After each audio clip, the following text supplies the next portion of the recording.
January 1943. The sun rises slowly over a field of frost in rural Canada. Beyond the coils of barbed wire, a line of German prisoners, wrapped in coarse wool coats marked with red circles, stand silently in the crisp morning air. The only sound is the crunch of boots on snow and the soft hum of a diesel generator behind the camp kitchen. Then, a scent drifts through the cold. Fresh bread. Inside the wooden barrack, Allied cooks lift loaves from an iron oven, their crusts golden and steaming. The aroma cuts through the bitterness of captivity, stirring quiet disbelief among the prisoners. Some exchange glances. One whispers, "Brot. Echtes Brot?" Real bread. They had expected punishment, starvation, and humiliation. Instead, they are served warm bread, the same kind the guards eat. For a moment, the camp fence feels less like a wall and more like a line between two versions of humanity. This small ritual, repeated every morning, would become one of the most surprising symbols of Allied discipline and moral strength during the war. By early 1940, the Second World War had consumed Europe. Millions were mobilized, borders collapsed, and entire nations were reshaped by fear and fire. Yet, far from the front lines, in quiet fields of Britain, Canada, and the American Midwest, another world was being constructed, a world of fences, guard towers, and wooden huts, the prisoner of war camps. When the first German soldiers were captured in North Africa and Europe, few among them imagined they would soon find themselves thousands of miles from home, staring at pine forests and snow. By 1942, Britain was struggling to house the rising number of German POWs. The answer came from across the Atlantic. Canada, with its vast land, stable food supply, and relative safety, agreed to take tens of thousands. By war's end, more than 35,000 German prisoners would be held in Canadian camps alone. The Geneva Convention of 1929 set the tone for their treatment.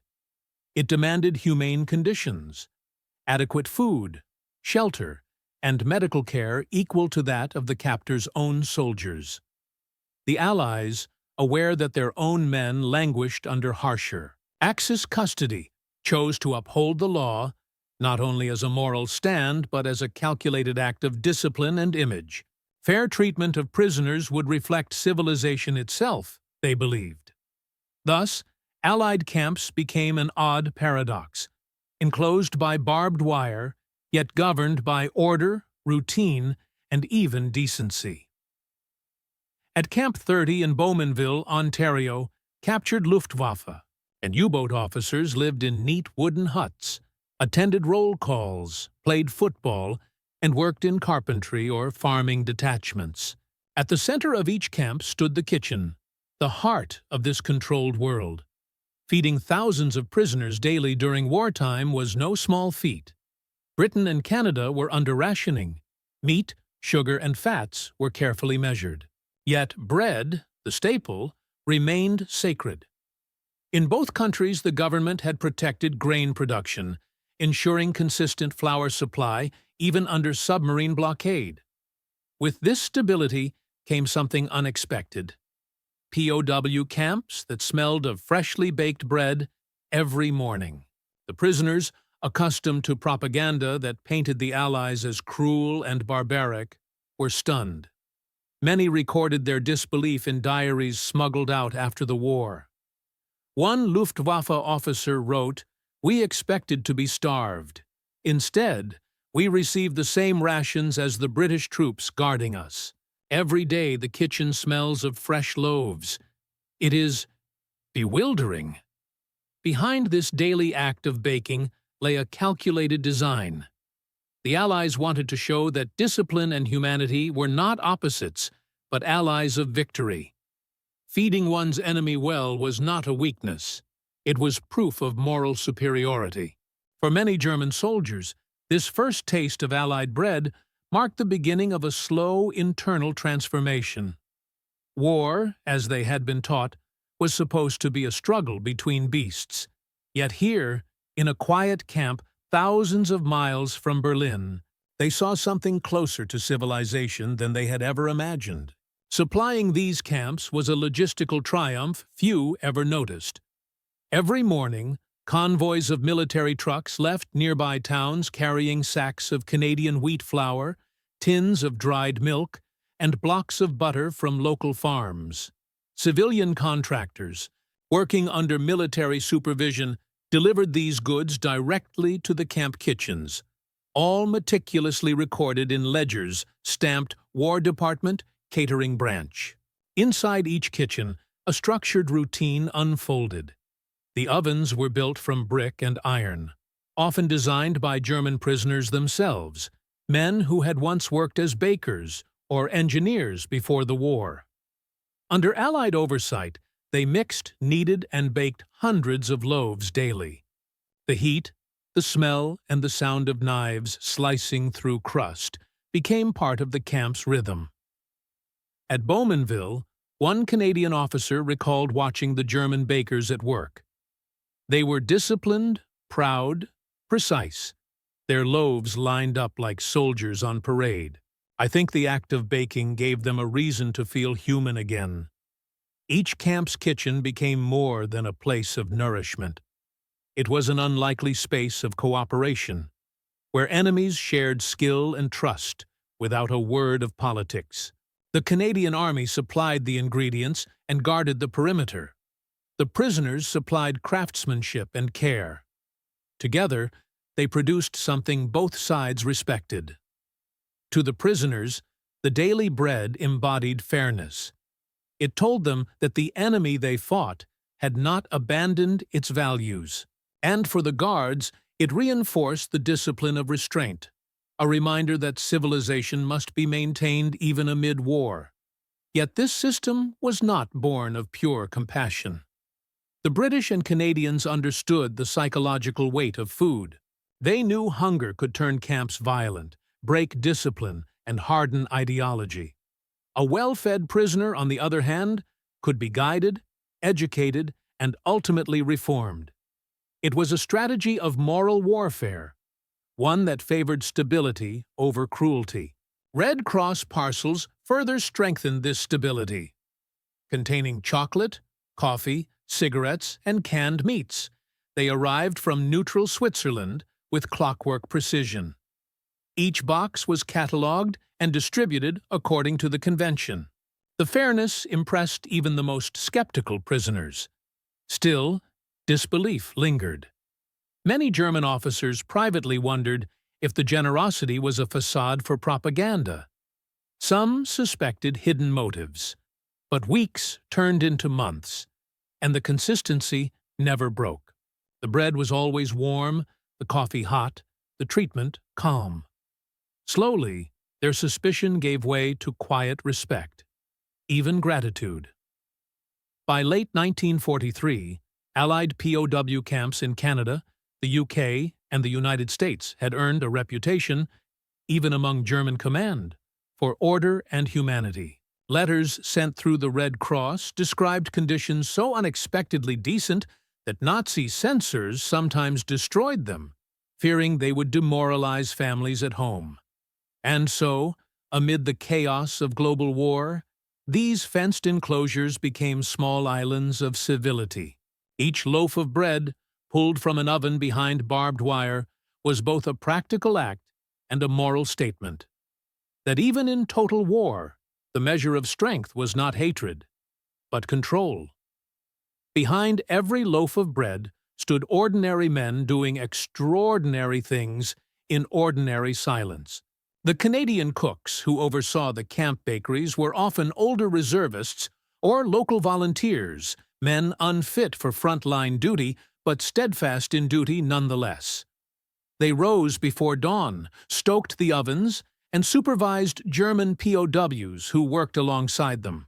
Some prisoners had been professional bakers in civilian life. Men from Hamburg, Munich, or the Ruhr who once supplied bread to German families before the war. Under the watchful eyes of their captors, they resumed that same work, this time for their fellow prisoners, and, occasionally, for the guards. In those kitchens, language barriers dissolved into the universal rhythm of work. A guard at Camp 133 in Alberta later remembered, "You could see the pride in their movements, kneading, shaping, scoring each loaf with precision. They weren't our enemies in that room. They were craftsmen." For both sides, the act of baking became a strange form of respect. It restored a sense of identity for the German men stripped of rank and uniform, and it reminded the Canadians that even an enemy deserved dignity. Each Allied POW camp was a self-contained world, complete with water towers, power generators, hospitals, theaters, and workshops. The kitchens were engineering achievements in themselves. At Camp 30 in Bowmanville, engineers designed ovens capable of baking more than 1,200 loaves per day. They were fuel-efficient, constructed from salvaged materials and local brick, their design influenced by both British military standards and German engineering suggestions. Ventilation chimneys were cut through the roofs to keep smoke clear, and bread racks were built in long wooden rows, marked by chalk for each barracks allotment. Flour arrived by train from nearby mills, stored in dry cellars guarded by military police. Weekly rations were weighed with precision, 400 grams of bread per man per day, a figure matching the Geneva Convention's nutritional requirement. Camp stores tracked every ounce. Waste was forbidden. The efficiency of this system astonished visiting Red Cross inspectors who described Canadian POW catering as the most orderly of any belligerent nation. In an age of scarcity and bombing, the ability to sustain such production was a quiet engineering victory. The bread symbolized not indulgence, but mastery of logistics, the Allies' ability to balance humanity with efficiency even in wartime. The policy behind the bread was deliberate. The Allied command, particularly within the Canadian Directorate of Prisoners of War, saw fair treatment as an extension of military discipline. Colonel H.W. Cooper, who oversaw camp management, once wrote that a man who cannot govern his enemy with dignity cannot govern himself. The British War Office shared the sentiment. Their philosophy was that treating prisoners humanely strengthened morale among their own troops, showing them that they fought for principles, not vengeance. Every officer and guard was instructed to maintain composure and avoid hostility. Striking a prisoner, even verbally, could result in reprimand. This restraint required daily effort. Some guards had lost friends to U-boats or Luftwaffe raids, yet the rule stood firm: no retaliation, no cruelty. The bread ration became a physical symbol of that rule, a daily act of controlled decency. The leadership also recognized a strategic advantage. German officers, witnessing their captors' order and fairness, often began to question their own propaganda-fed beliefs. It was psychological warfare of the quietest kind. As one Canadian camp commander later reflected, "We didn't need to break them. We only needed to show them how a free man behaves." And so, from the hands of bakers to the orders of generals, the morning bread became a ritual of discipline. Baked proof that civilization could survive even inside barbed wire. These intertwined layers, human, technological, and moral, defined the rhythm of life behind the fences, but they were only half the story. For the prisoners themselves, the bread would come to mean something far deeper: the slow unraveling of ideology, pride, and identity. For many captured Germans, the first months of imprisonment were marked by confusion and suspicion. They had been taught that surrender meant disgrace, and that Allied captivity would be brutal. Instead, they awoke each morning to the scent of bread and the calm efficiency of routine.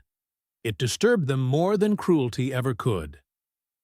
Psychologists, attached to several Canadian and British camps, observed this phenomenon closely. They noted that humane treatment created cognitive dissonance, a quiet mental struggle between Nazi indoctrination and lived experience. The men who had been taught that their enemies were barbarians now saw discipline, order, and even kindness. This daily normality, meals at fixed hours, sports, books, workshops, slowly restored a sense of individual identity. The bread, always fresh, always shared fairly, became a psychological anchor. It told them that they were not animals to be punished, but men expected to maintain dignity. Some later admitted that this simple fairness broke through their loyalty to the regime more effectively than any interrogation. A former U-boat crewman, interviewed in 1947, recalled, "It was the bread that confused me most.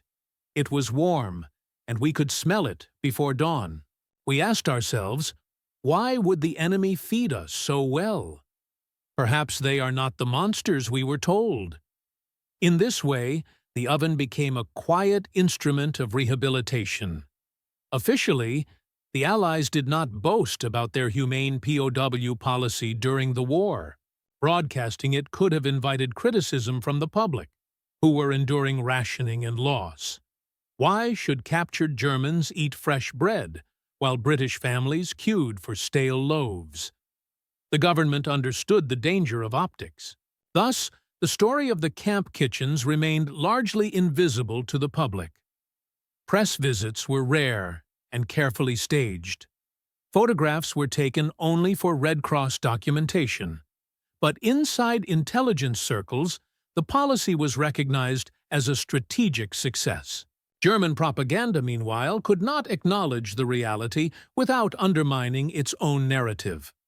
Reports of decent conditions in Allied camps were suppressed or dismissed as lies, yet the letters home, filtered through censors, carried hints. The food is good. The guards are fair. We bake our own bread. For German families, reading between the lines, these words were startling. After the war, historians would interpret this silence as part of the Allies' moral warfare strategy, winning not only the battlefield, but the conscience of their captives. Feeding the enemy was, paradoxically, a tool of victory. When the camps were finally opened in 1946, hundreds of diaries and notebooks surfaced. Written in pencil on thin paper, they told a story that no military report could capture. At Camp 70, in Seaby, Alberta, one young corporal wrote, "Every morning we wake to the smell of bread. It reminds us of home. I sometimes forget where I am, until I see the wire." Another, from Camp 132 in Medicine Hat, noted, "The fairness of the guards unsettles us. They follow rules, even when they could be cruel. Perhaps that is why they will win the war."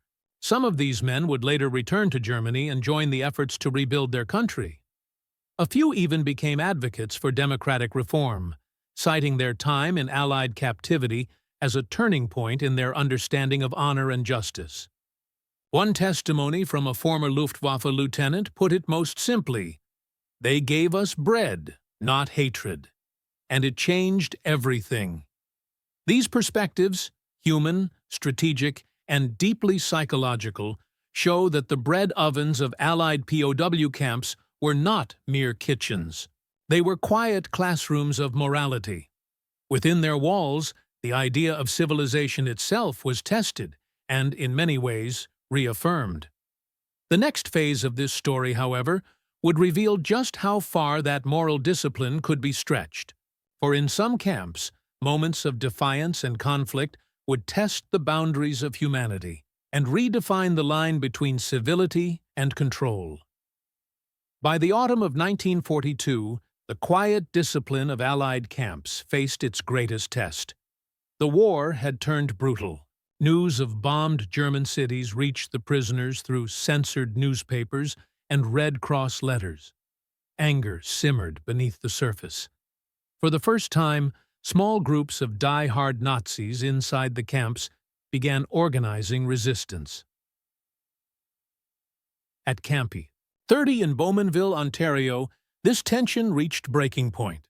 It was one of the most well-run German officer camps in the Commonwealth, clean, orderly, and respected even by visiting Swiss observers. But among its population were several hardline naval officers, still fiercely loyal to the Reich. They saw the camp's fairness not as mercy, but as weakness to be exploited. When word arrived that Canada would handcuff German prisoners in retaliation for similar treatment of Canadian POWs by the Nazis, the situation exploded. The German officers refused to comply.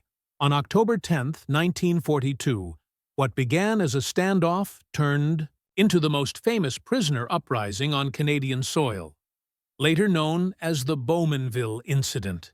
The prisoners barricaded themselves inside the main hall, using bed frames and furniture to block the doors. Outside, Canadian guards surrounded the building, armed but ordered not to fire. For 36 tense hours, the air filled with shouted orders in two languages, English and German, echoing across the frosty courtyard. Inside, the German senior officer, Captain Otto Kretschmer, a decorated U-boat commander, tried to maintain order. He argued that they were officers, not criminals, and would not be shackled like thieves. The Canadians, under the command of Major R. G.W. Hewson, faced a delicate choice: use force and risk bloodshed, or hold the line of discipline that had defined their entire POW system. As night fell, the prisoners sang German naval songs. Outside, guards tightened the cordon. Inside the WWII kitchens, ovens still burned, and the scent of bread drifted through the cold corridors, a surreal contrast to the growing tension. Finally, the next morning, the Canadians made their move. They stormed the building with batons and rifle butts, no gunfire, only controlled violence. The fighting was brief, chaotic, and painful. Windows shattered. Blood stained the floorboards. Dozens were injured on both sides. And then, it was over. The Germans surrendered. No one was killed. When the camp returned to order, the ovens were still warm. At dawn, Canadian cooks baked the morning bread as usual. The same ration, the reek, same loaves, distributed to the same men who had fought them hours earlier. Not one prisoner was denied his meal. Major Hewson's report later recorded a single line that captured the moral weight of the moment. Discipline was maintained. The rations were served without alteration. That single decision, to resume normal service immediately after a violent revolt, preserved the integrity of the Allied system. It proved that their discipline was not dependent on obedience, but on principle. In the eyes of the prisoners, it was bewildering. They had defied their captors and still been treated as soldiers, not criminals. For some, that morning's bread was harder to swallow than any punishment could have been. It marked a turning point, not only for the camp, but for the psychological war being fought behind the wire. In the weeks following the Bowmanville incident, calm returned, but something within the prisoners had shifted. The event spread quietly through the network of Allied camps in Canada, Britain, and the United States. Prisoners who had once viewed their captors as adversaries now spoke with a strange respect. They had tested the system's limits and discovered that its strength lay not in brutality, but in restraint. Even the hardliners began to take notice. The Canadian Guards, some bruised and stitched from the skirmish, went back to their duties without revenge. The daily bread deliveries continued, still warm, still fair, still shared. It was a gesture so small and so consistent that it became impossible to ignore. At dawn each morning, the camp bakery carried on. The German bakers returned to their stations, faces marked from the fight, hands dusted with flour. One of them, a quiet man from Bremen, later wrote in his journal, I expected them to hate us after Bowmanville.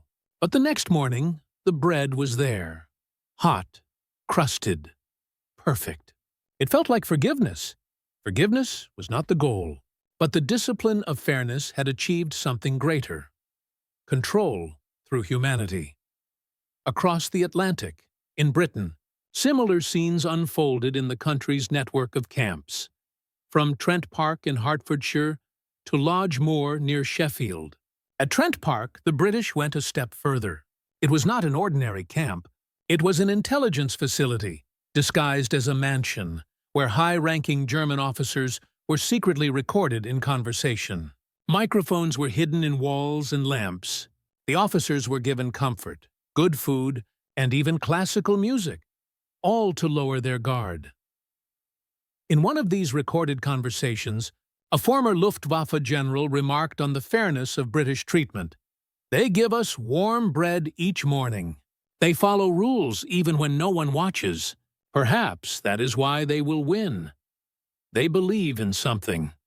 Those recordings, now declassified, reveal the psychological impact of Allied decency. It wasn't sentimentality. It was strategy, a weapon of perception.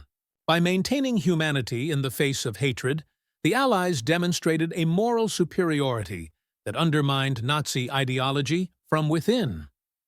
Elsewhere, Red Cross inspectors noted the same consistency.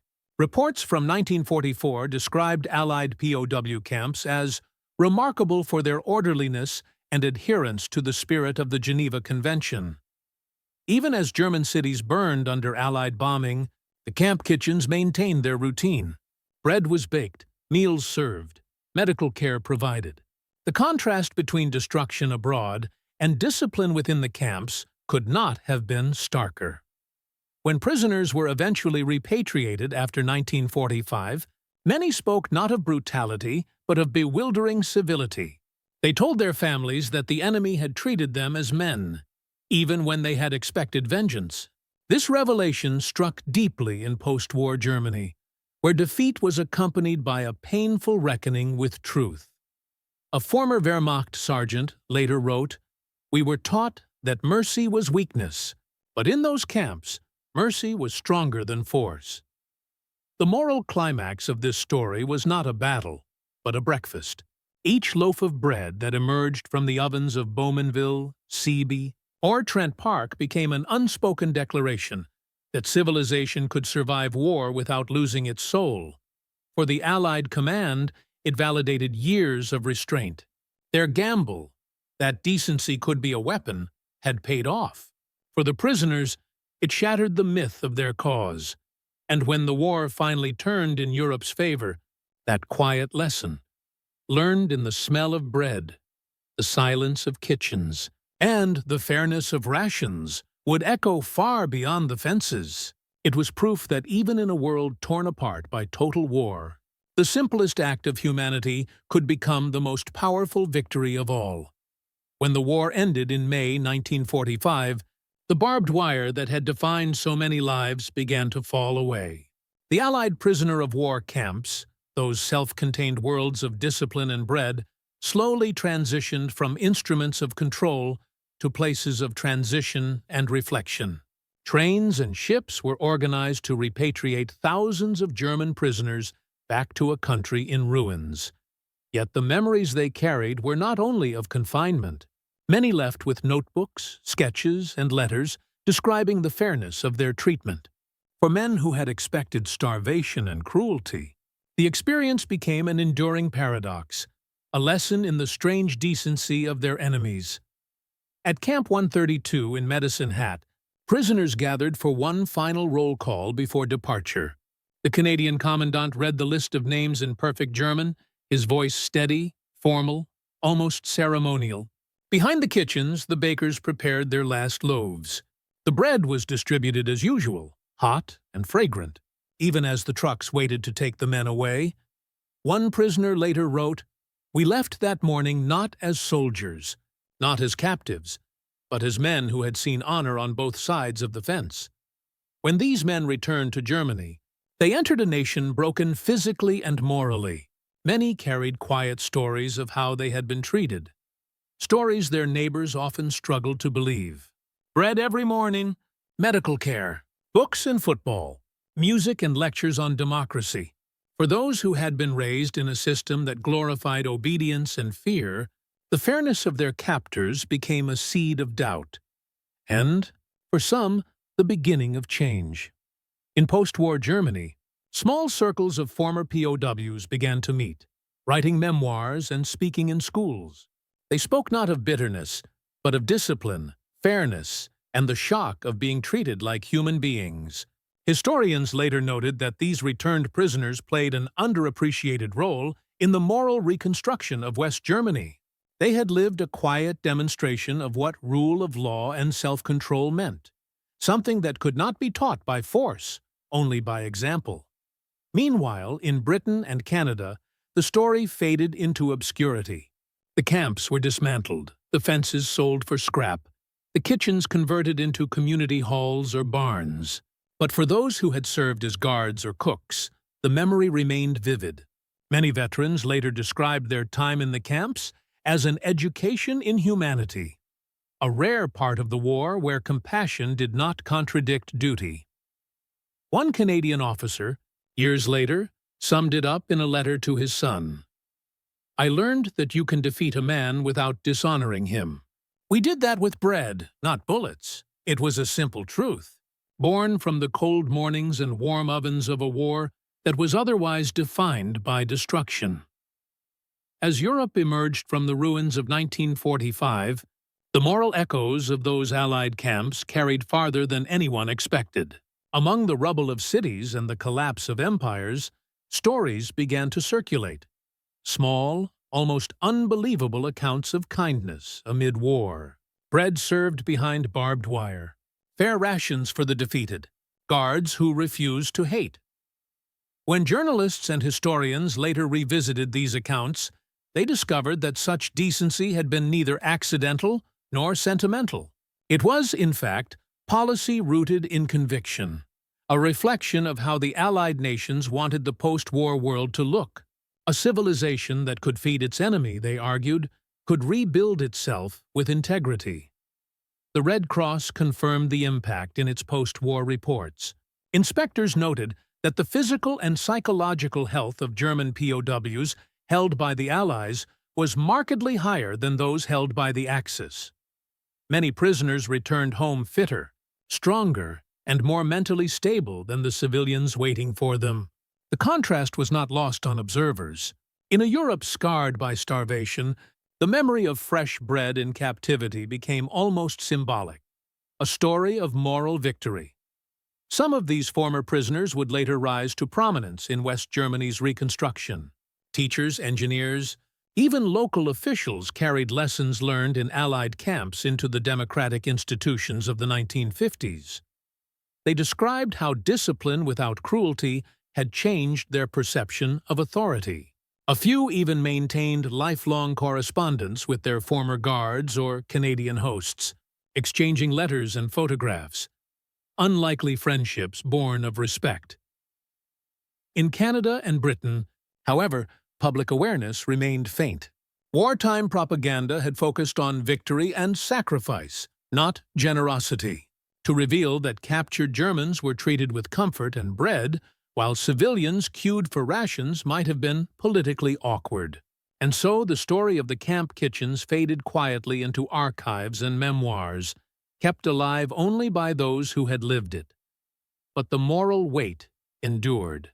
During the later decades, from the Korean War to modern peacekeeping, Allied military codes continued to cite the conduct of Second World War POW camps as models of discipline. The idea that strength is measured by restraint became an unspoken principle of Western military ethics. Today, at Bowmanville, Sieb, and other former campsites, only traces remain: foundations overgrown with grass, fragments of brick ovens buried beneath soil. Yet, when historians and local volunteers uncover them, they find more than ruins.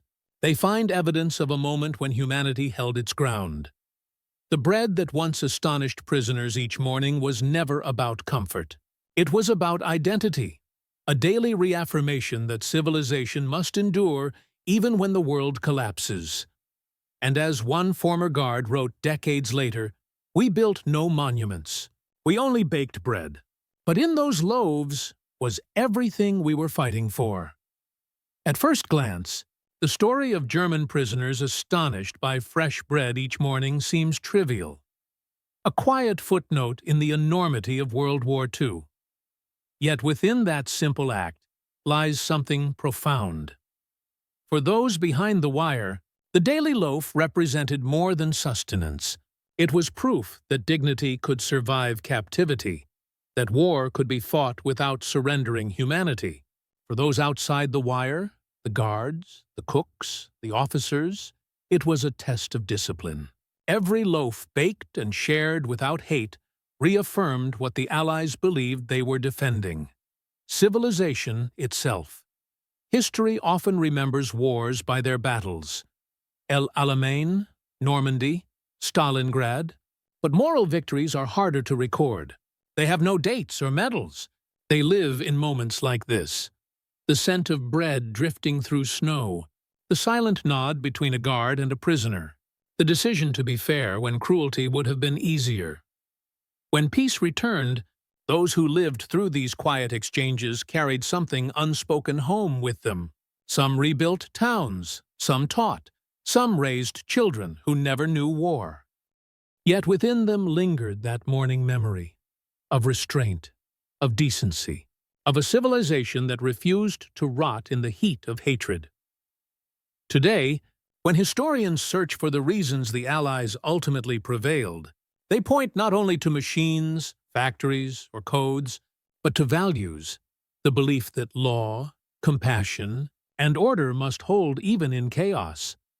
And somewhere, in the cold air of a forgotten campfield, one can almost still imagine it: the faint smell of yeast and smoke, the crack of crust under a knife, and the quiet understanding that real strength is the ability to remain human when everything around you demands otherwise.